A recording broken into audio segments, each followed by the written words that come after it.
How frequently should you complete an IT security audit? Well, it really depends what the audit is.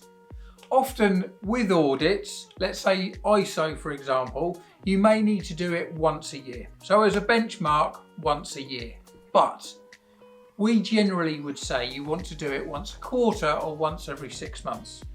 Or if you have any major system changes.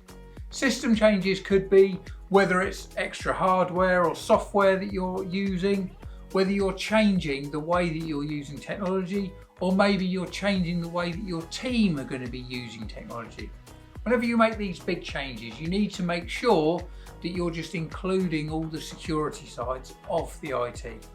It also depends in what industry you're in. If you're audited, then you need to make sure that you're really on point when it comes to your clients or your vendors' data. Whereas other industries, there may not be as sensitive information, so the audits might not necessarily be needed as regularly, but bare minimum once a year, but ideally we'd say quarterly. Quarterly is important because it may help you spot vulnerabilities that you didn't necessarily know that you had, or as a standard usage you wouldn't know.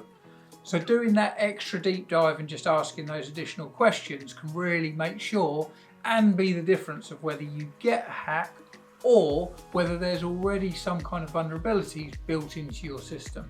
The reason we recommend quarterly is because it's all about checking and finding vulnerabilities before they create issues.